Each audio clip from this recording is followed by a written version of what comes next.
She's you've got such a story. You know, I'll tell you, we're Uh, on 94 episodes of the Expect Performance podcast, mm, and I've always wanted to have a nurse on the show, oh, good. just because I can just imagine what that must be like. You know, Hmm. um, Hmm. and in actual fact, you had such a marvelous quote.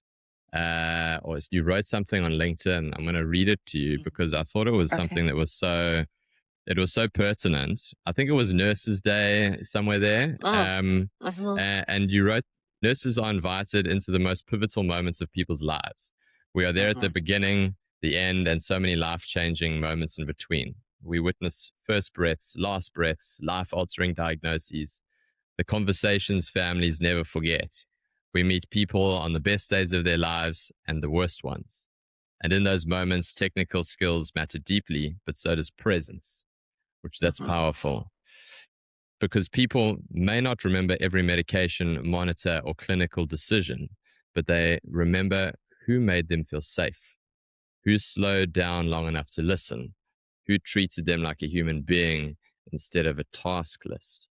And, you know, that was just something that was so powerful. And it spoke exactly to the reason why I would want to have a nurse on the show because you're in the trenches and your colleagues are in the trenches and you are the people that are dealing with the patients Hmm. on a more Hmm. ongoing basis. So I think maybe let's start with that. with Yes. your with your over, I think you said you had over 20 years of experience in Hmm. nursing, right? Hmm. In that I do. 20, yeah, in over 20 years, what what have you learned from being a nurse and from Yeah. dealing with people in the best days and the worst days? Yeah. I started out as a nurse in trauma ICU. So the patients that I was introduced in nursing were patients that had suffered massive burns, major car or motorcycle accidents, victims of violence. And so very early, I learned two things. One is life is fragile, right? And Mm, so every day matters. Every day matters and intentionally showing up. And um, when you're so young, I was so young when I started nursing. Um, you think you have forever, right? And I met so many young people who had such life-changing things happen in an instant. It really teaches you the value of every single day.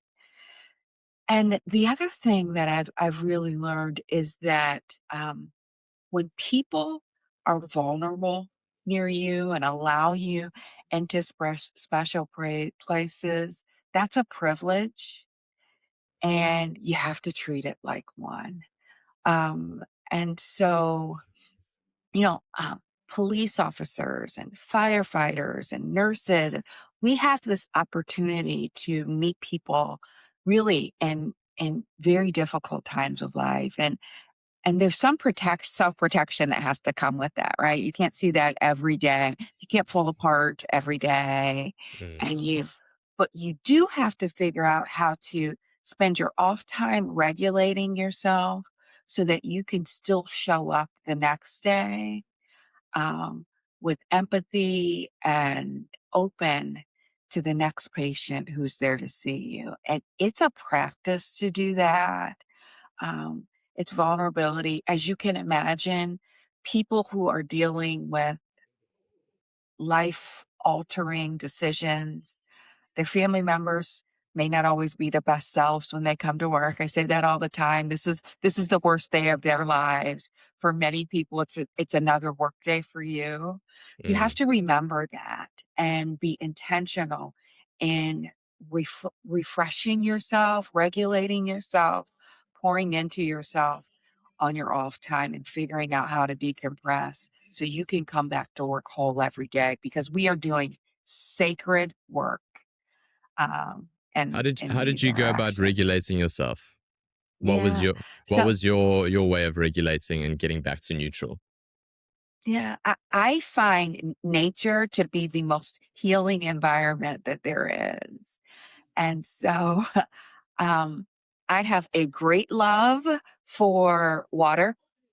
I live in Florida, and so I'm blessed that water is very prevalent. I live on a lake, but there's oceans everywhere. The sound of water for me is very, very healing. And so I am incredibly intentional in scheduling time away routinely.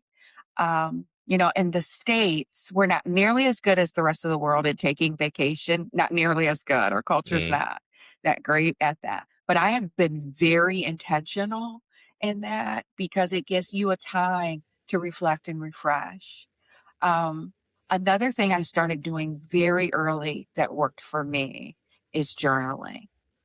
Um, and it's because I think about the days that I know that I have had an incredible impact, right? That I had a conversation that really was soothing to someone, or did an action that resulted in saving someone. I wrote those days down so that I could recall those on the days that I was feeling frustrated, and I started tabbing those very early so that if I needed a pick me up, this was a story that I know always brought joy back to my heart. And to me, it's like your favorite movie. There's parts of those scenes that you recall that make you laugh, that always that you just connect to. We all have those scenes in our lives too. And I don't think we take enough time to reflect on those. Every one of us has moments that are cinematic to somebody else. yeah. And thinking about that impact matters. It's so true. And it's like the archetypal story of the hero, right? So Mhm, we identify with movies and films because it's the hero's journey. And mhm. I think one of the major reasons why we do is because you identify bits of yourself in those movies and That's right. and then translate and relate that back to your own life. But I think it's important that we aspire to be the hero in our own journey and not be a part of somebody else's journey, if that makes sense. So, for example, one of my favorite movies is The Lion King, and Oh, yeah. and so and this is quite a similar theme and a similar thread in a lot of big time movies where something will happen to the character, something traumatic. They will have a sort of nihilistic approach to life that nothing matters, everything's gone, there's no significance in the world anymore. And there's always be like this sort of rite of passage, you know? So, like, if you remember Rafiki when he realizes that Simba's alive again, and then he tracks him down in the jungle, and then he says to him that your father's still alive. Come and I'll show you. And then there's that rite of passage where there's that scene where he has to run through like that sort of grimy jungle thing that's got all like the netting and the roots, and he's Oh, like yeah. ducking and diving, and it's like it's quite a dark scene, like dull Mhm. grays and very dark colors.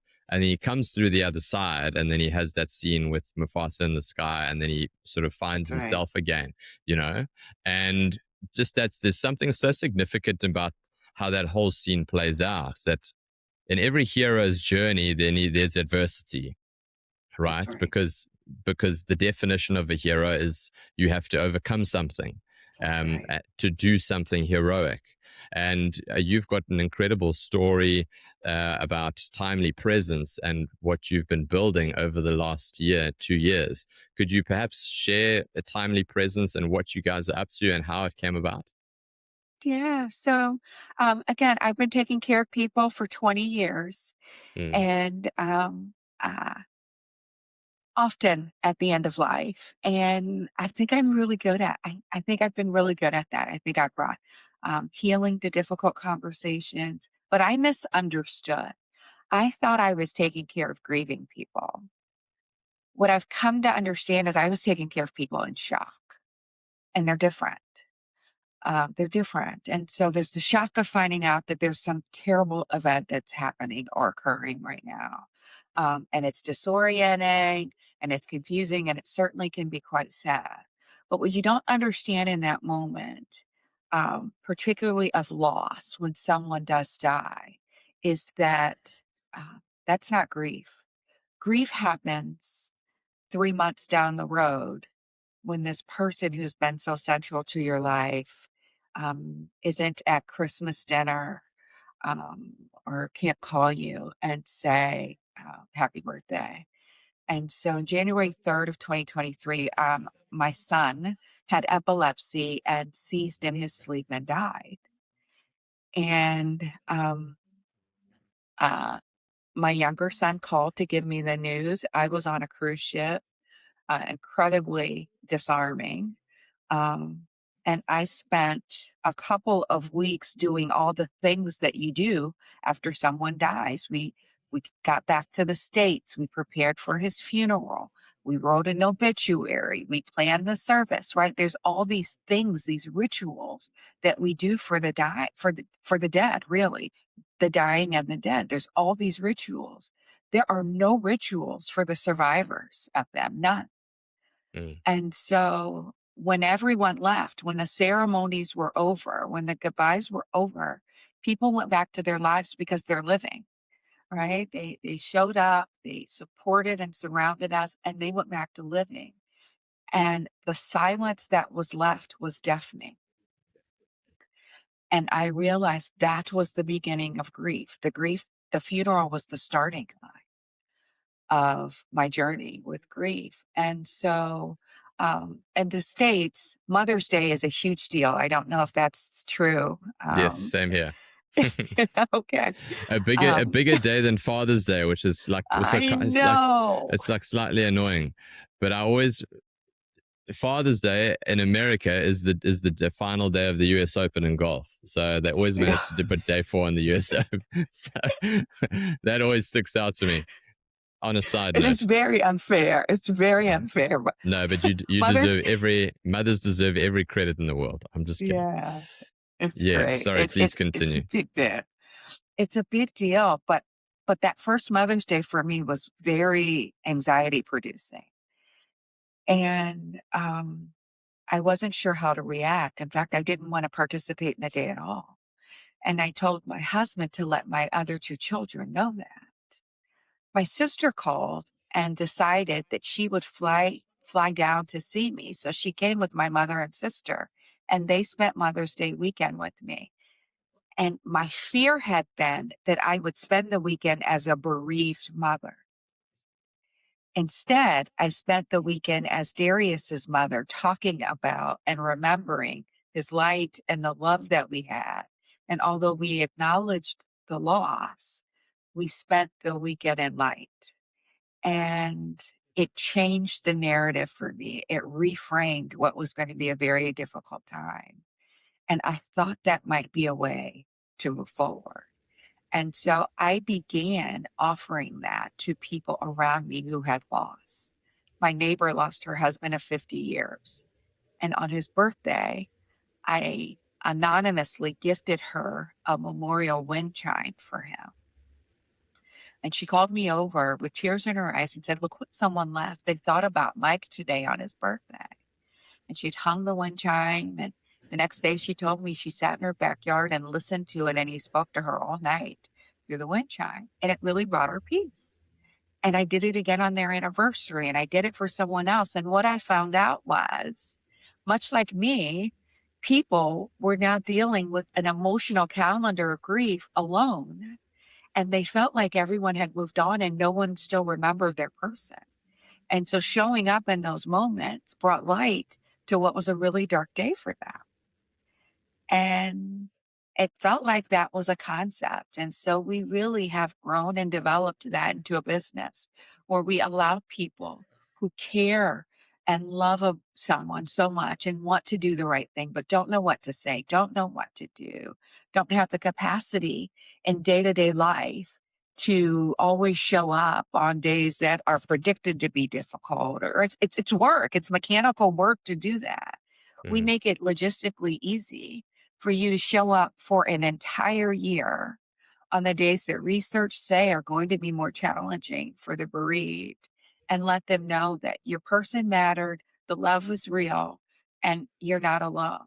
And so it has been a fantastic journey building this business in my son's honor, putting the pain of the loss into purpose, and rerouting that and helping others entering the journey kind of reframe it and not feel alone and feel supported and helping those who want to help them feel like they're doing something that matters. So that's timely presence. It's been amazing. Um, uh, I've spent a career taking care of bodies and minds, and I have now spent the last couple of years taking care of souls, and it has been quite healing for me. That's so powerful, turning pain into purpose. I think that's such a wonderful line. And it reminds me of a line from Man's Search for Meaning. Have you read Man's Search for Meaning by Viktor Frankl? I have not. One of the most incredible books. You must go out and read it. It's from Okay. he was a Jewish man, and he was a Holocaust survivor, and he was a Mm, psychologist, and he came up with a, a, a, a philosophy around psychology or practice called logotherapy, which basically means ascribing meaning to something. And as long as you have meaning for your suffering, for example, that makes the suffering more bearable. And therefore, so providing having pain and then driving pain, creating pain, and then transforming it to purpose. Just has a similar sort of rhyme to it for me, mhm, which I think is a very mhm. powerful thing. And it's something that you obviously have made a conscious effort to do. So kudos to you. Well done to you on that. Your career in nursing, counseling people, taking them through those traumatic periods of grief, and now you've managed to separate the two between grief and shock. Those skills that you developed over those 20 years, did that um, impact on your ability to heal yourself during this time and your journey with grief? Or did you find that maybe it was a hindrance and it was challenging and difficult to relate? How did you find those experiences if you contrast being the counselor versus the counseled, if you will? Yeah. It's such a great question. I think back, Clint, very early in my career, I was just out of orientation. I took care of a young man, early 30s, who dove into 3 feet of water in a swimming pool on a holiday, and he ended up a quadriplegic. Um, and I was caring for him the day that he began to wake up. And I remember this young man looking at me, and he had a tracheostomy tube, so he was able to mouth words. And he looked at me and he said, "Kill me."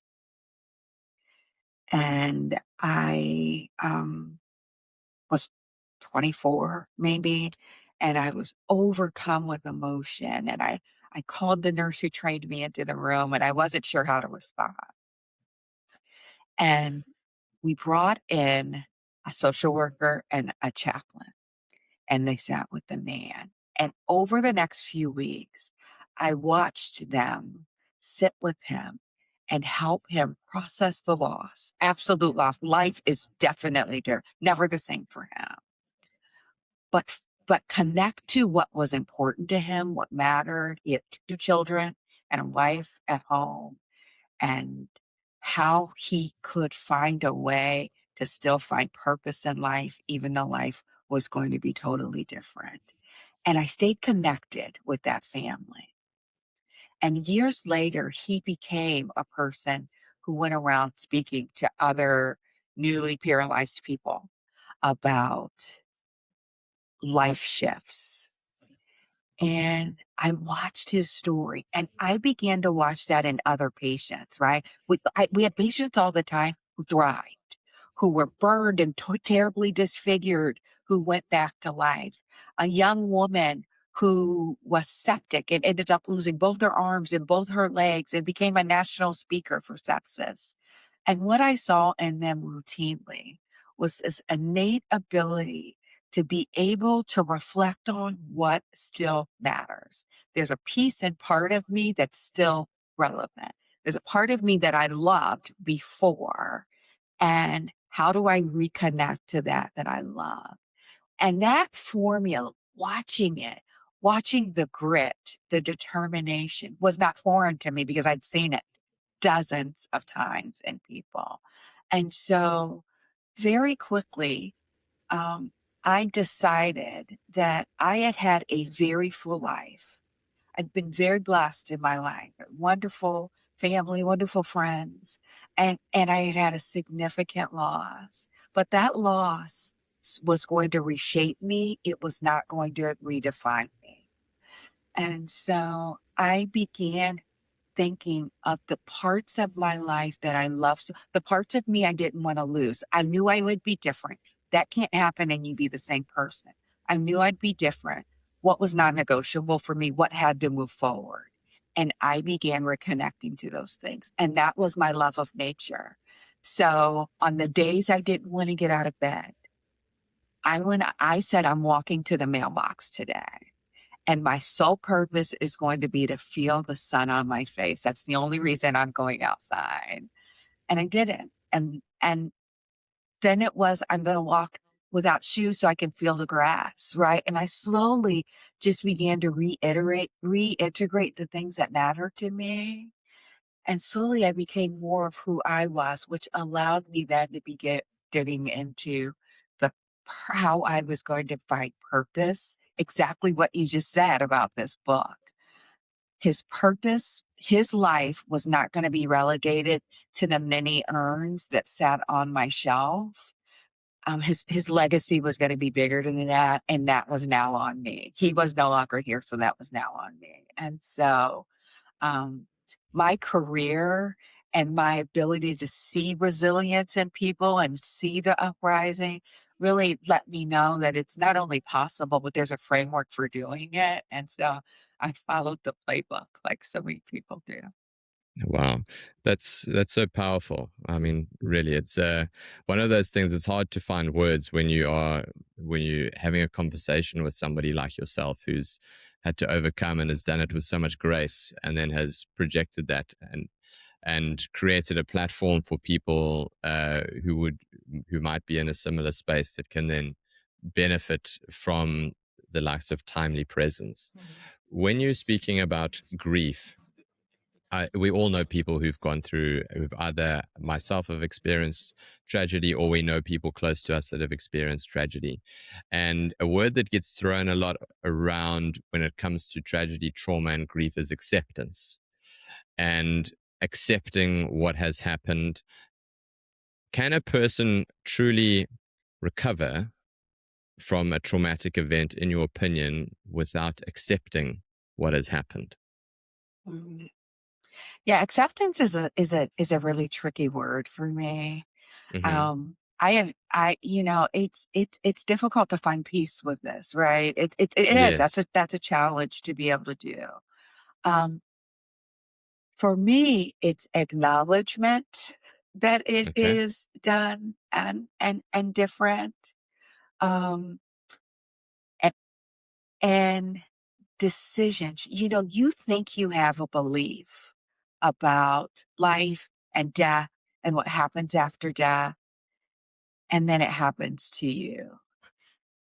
And I began to see things in my life, my wind chime at just the right moment just the moment I need to feel connected to my son, I hear it. Mm. Um, blue's his favorite color. It's now become my favorite color. So people will see me in it almost every day. Um, Yes, you're wearing your but blue sweater now.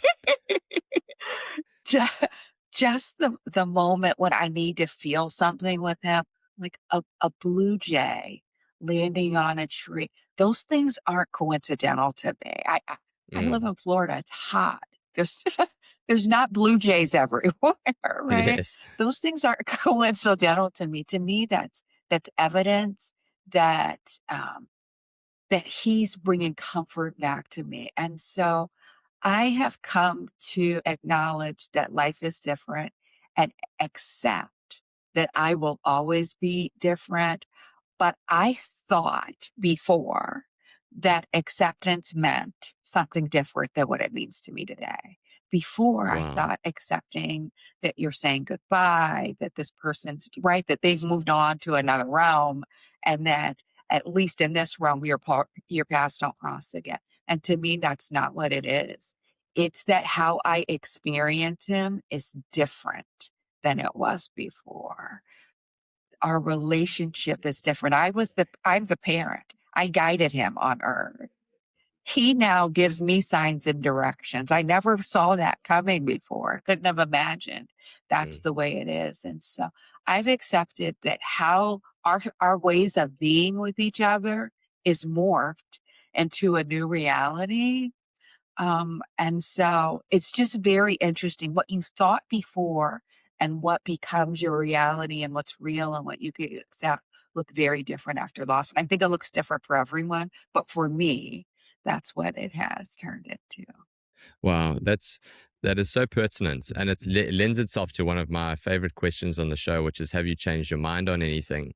And I suppose you pretty much summed that up, and you answered that question already right now, Yeah. Yeah. which is just marvelous. Is there something else that comes to mind that you've changed your mind on recently? It can be something with respect to your personal journey. It can be something that's not related to that at all. Is there anything that you've changed your mind on?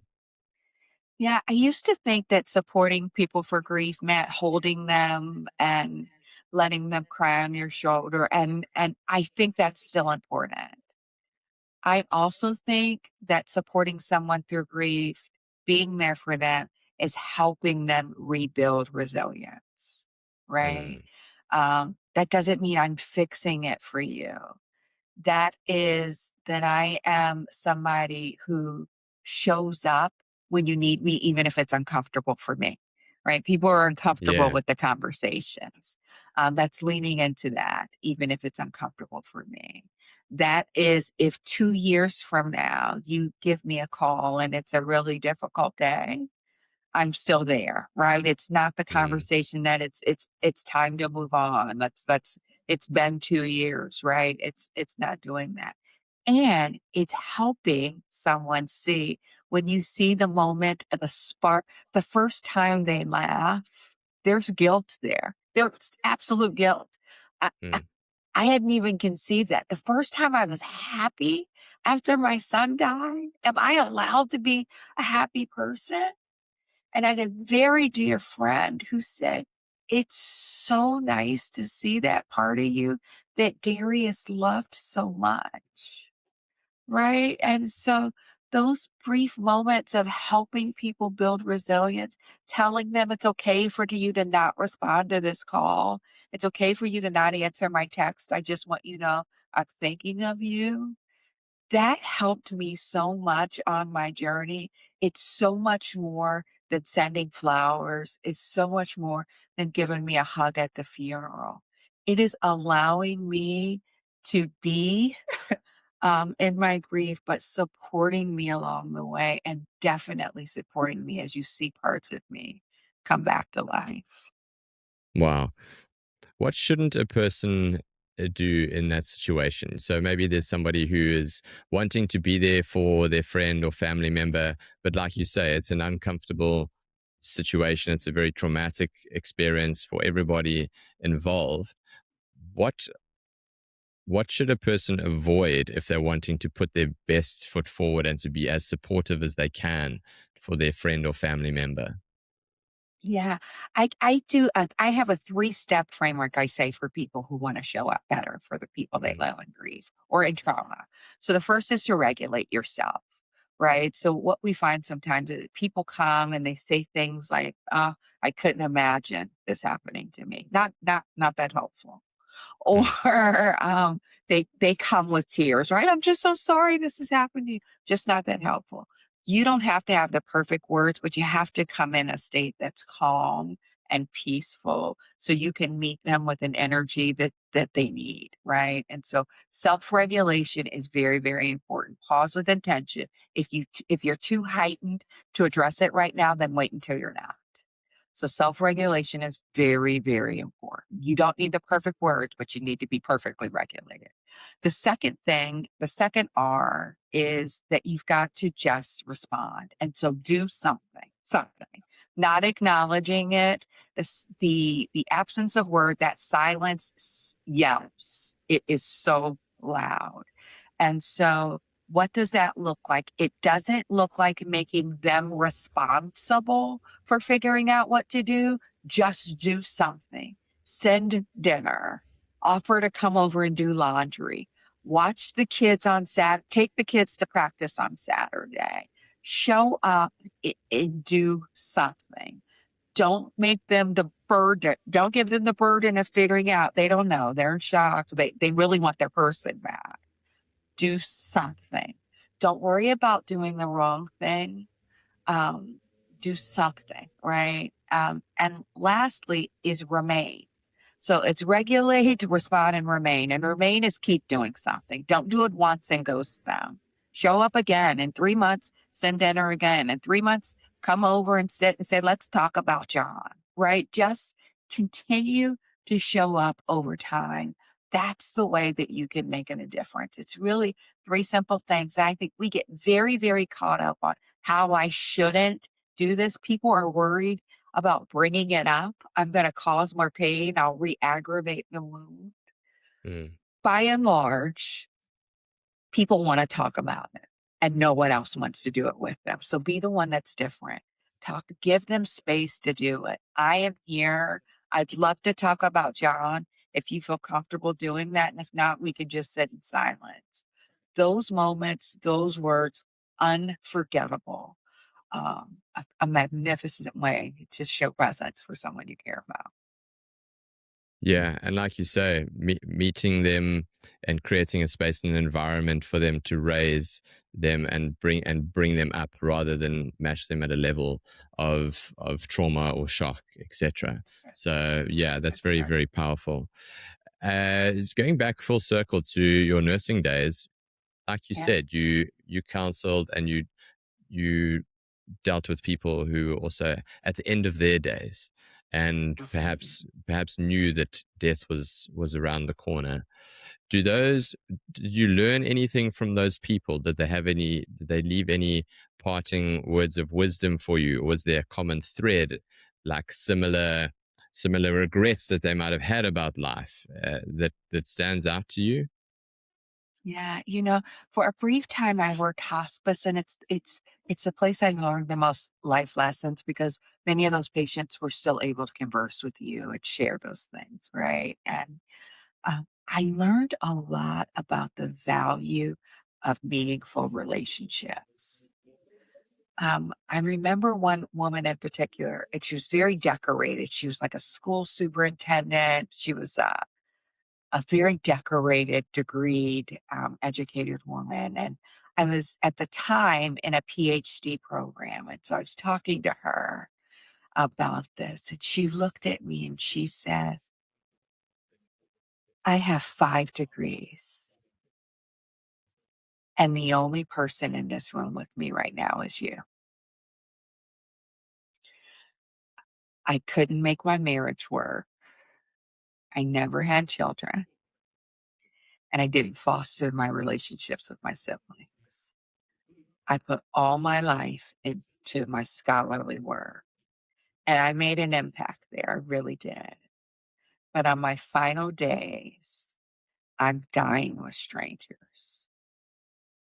Hmm. And if I could go back, I'd have taken the hours and years that I spent building this scholarly legacy, and I would have put it into relationships.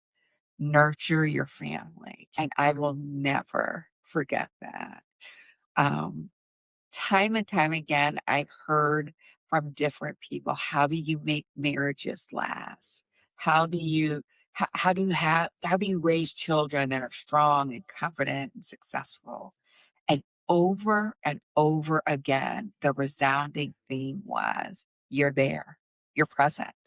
You are right. Relationships grow with water and sunlight and food. It's not just magical. And so, this whole idea of showing up and being present, living in the moment, it is so rooted in the lessons I've learned from wonderful people who have lived decades and decades. And on their last day, the thing that mattered most are the people who are surrounding them in their final moments. And um, it's powerful. It's powerful. Yeah, Uh, I'd we have say.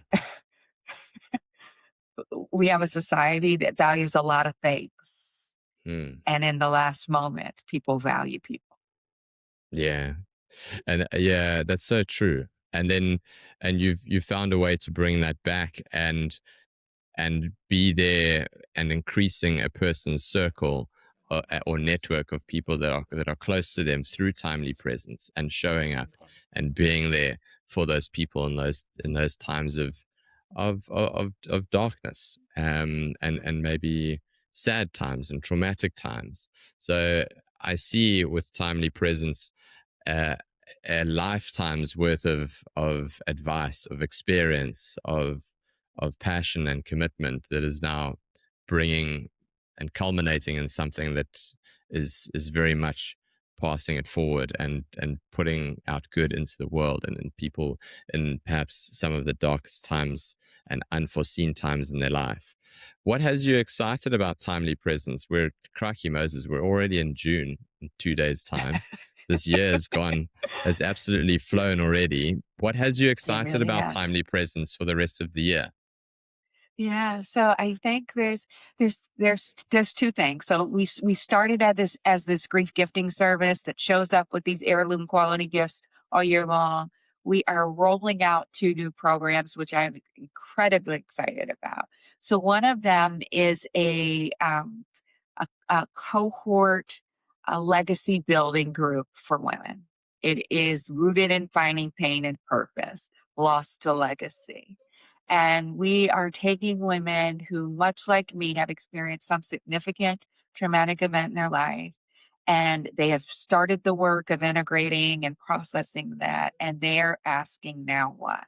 What do I do with the lessons I've learned here? What do I do to repurpose this pain? How do I make the rest of my life more impactful because I've had this experience? And so we are walking through that journey together. We're starting with a group of 8 women late this summer, and I am so excited.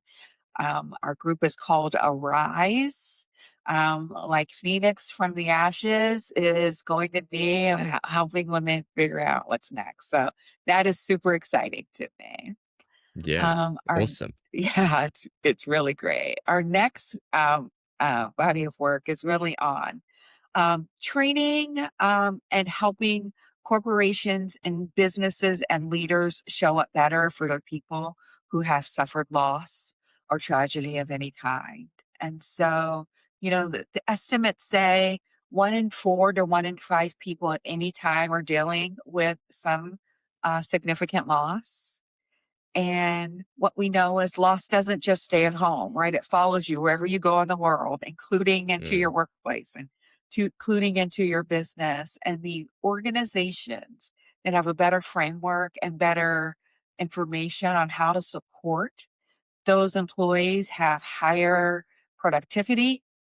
That group of employees is at greater risk of leaving an organization where they didn't feel supported. So we can decrease attrition, increase engagement, increase productivity, and actually help leaders feel like they did a better job of supporting the people who care for them. So a lot of training and development in the business and leadership space, and continuing to take opportunities to broadly disseminate our message through conferences and podcasts, and we have identified a publisher, so we are working on a book to kind of oh, share awesome. story and lessons. Yeah, so That's it's so very cool. exciting. It's very exciting. Wow, lots of exciting stuff around the corner. That's Yeah. fantastic. Something that you said there about people quitting their jobs and that when they're in shock or when they're in grief, has made me think of something. Is there anything that if a person is grieving right now that's listening to this or they're in shock, is there anything that they shouldn't do right now during this Yeah. time? Because Yeah. at that stage, I can imagine things must be going a million miles an hour. It must be very difficult to decipher the wood from the trees. What should a person avoid during this time?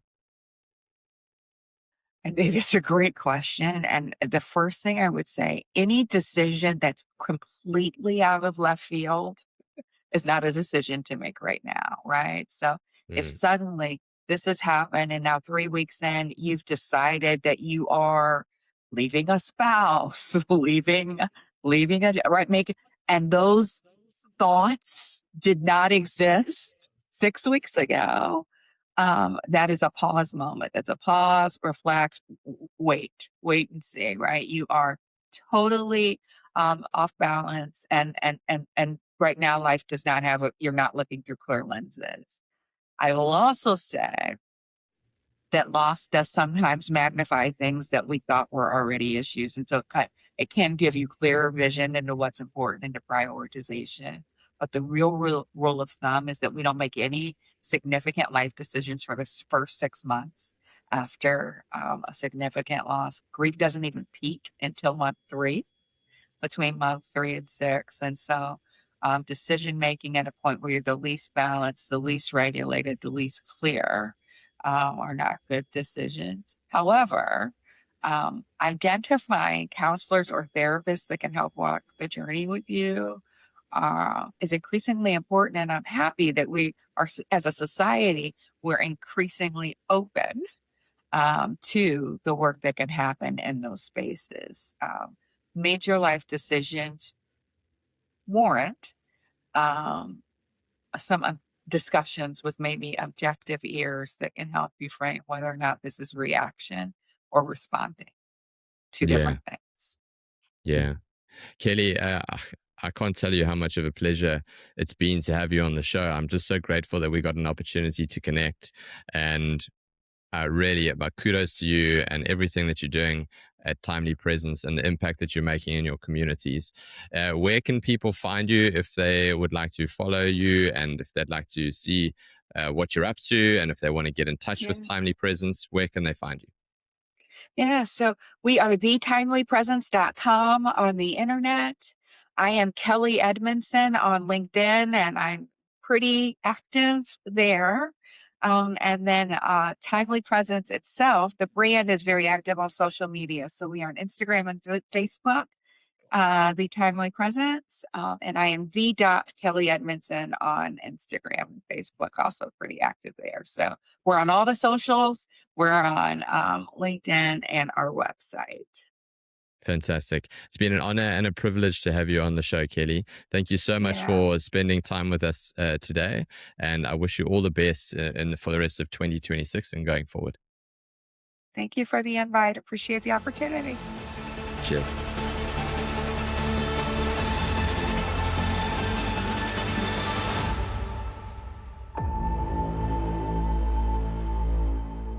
Hey everyone. A huge amount of work and effort goes into producing this podcast, whether it's from the research going into the episode, whether it's finding the guests coming to the location or them being online, to producing the content, edited and putting it in a format that is conducive to your ears and your eyes. And it goes a really, really long way if you can just do me one thing in return for this free content: share it. Share it far and wide, and if you find an episode useful, send it to someone who might feel the same way. That's all. Thanks a million. See you next week.